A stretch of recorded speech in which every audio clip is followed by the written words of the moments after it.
सीप लेकर है।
ఇంటికైనా ఏళ్ళకింటికి రాడు దేవుడా. ఏటో నాకు ఈ పాటలు ఇక్కడున్నాడో ఏడు చేస్తున్నాడో.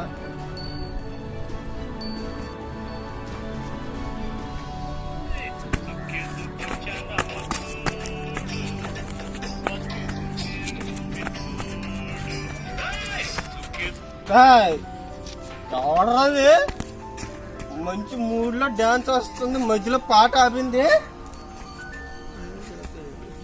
ఎవడు లేడబ్బా.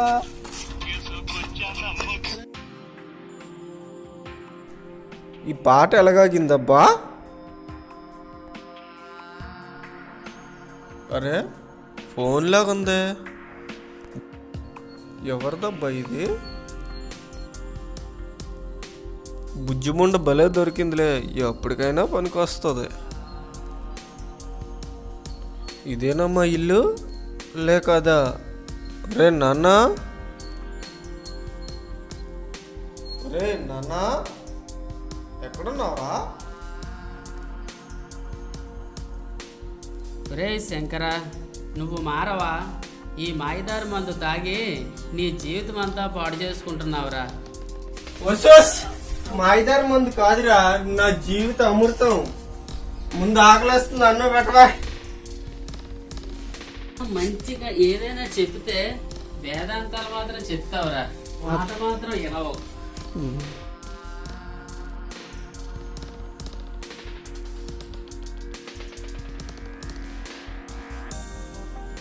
ఏటో ఈ వయసులో కూడా నాకు ఈ కష్టాలు తప్పలేదు.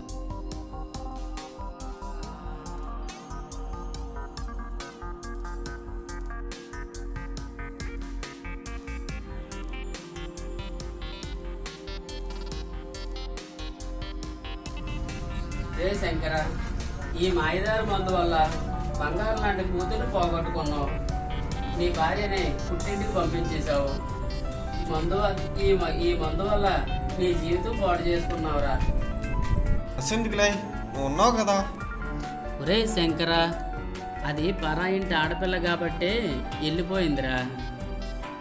నేను నీ కన్న తండ్రినిరా, కాబట్టే నువ్వు కొట్టినా తిట్టినా భరిస్తూ ఉంటున్నానురా. ఈ వయసులో ఈ నరకయాత్ర నాకు అవసరం అంటరా. ఇప్పుడు ఏం చేయమంటావు చెప్పు. ఈ మందు తాగడం మానేరా.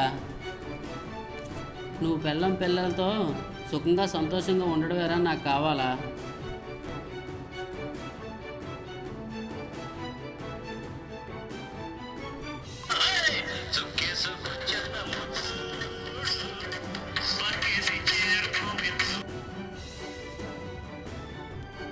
హలో, ఎవడ్రాది? అరే రాముడు. నేను రావుని కాదురా, శివుణ్ణి. చెప్పు. రాముడు, రేపు నుంచి మన ఊర్లో ముందు దొరకదంటరా, బేగొచ్చే. వచ్చేస్తాను. ఆగరా, 2 ముద్దలు తినేసాలరా. ఆగే, రేపు నుంచి మన ఊర్లో మందు దొరకదంట, తెచ్చుకోవాలా. మంచి పని అయింది దేవుడా.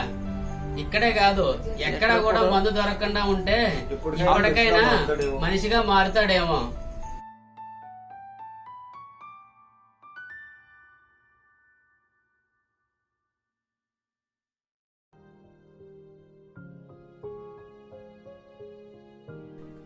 ఏటో ఈ వయసులో కూడా నాకు ఈ యాతం రే మన శంకర్ కూడా షాప్లో ఇంకా రాలేదురా. అయ్యో ఓ భగవంతుడా, ఎంత కష్టం వచ్చింది నా కొడుక్కి. ఆ మందు తాగొద్దంటే ఇవ్వలేదు, ఆనికే బలైపోయావా. మన రాష్ట్రంలో దశల వారీగా మద్యం నిషేధం 2వ దశ కూడా సంపూర్ణంగా పూర్తయిందని ప్రభుత్వం హర్షం వ్యక్తం చేస్తుంది.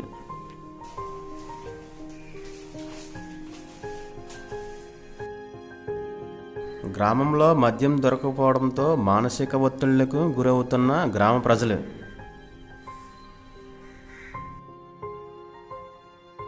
పుట్టినరోజు వేడుకలంటూ కొందరు యువకులు నడి రోడ్డు మీద బీర్ల వర్షం.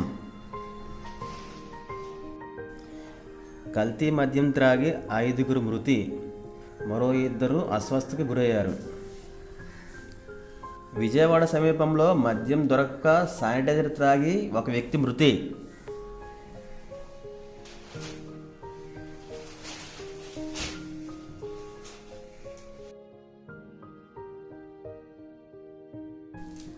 మద్యం అక్రమ రవాణా చేస్తున్న వాళ్ళ వాహనాలను పట్టుకున్న పోలీసులు. ఎప్పుడు ఒక పక్క మద్యపానం చేసేది అంటారు, మరో పక్క అలా జరుగుతుంది.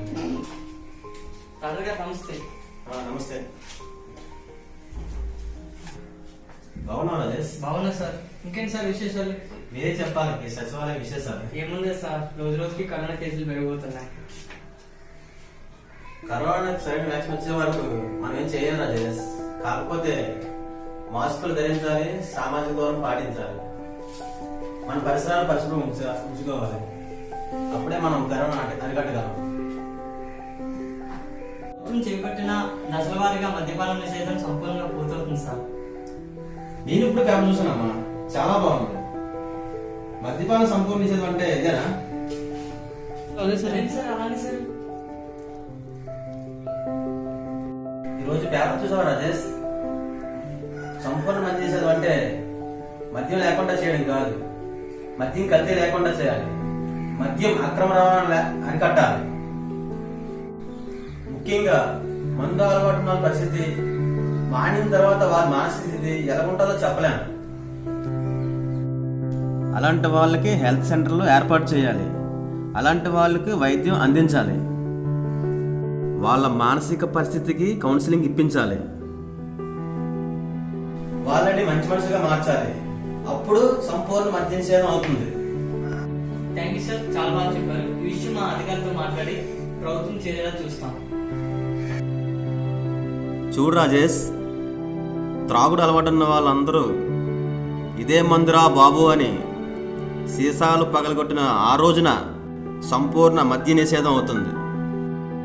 కరెక్టే సార్. రాబోయే రోజుల్లో మీరు చెప్పేదే జరగాలని అందరూ ఆశిద్దాం సార్. ఆ డాక్టర్ బాబు దయ వల్ల మందు మానేసి నా పిల్లలతోటి నా పిల్లలతో హాయిగా ఉంటానండి. నాలా మీరు కూడా మందు మానేసి సంతోషంగా ఉండండి. మద్యం తాగి మీ ఆరోగ్యాన్ని పాడు చేసుకొని మీ కుటుంబానికి దూరం అవ్వకండి. ప్లీజ్ మద్యం ధూమపానం మానేద్దాం. మన జీవితాన్ని మనమే కాపాడుకుందాం. మాస్కులు ధరించి సామాజిక దూరాన్ని పాటించి కరోనాను తరిమి కొడదాం. మీ రామ్స్.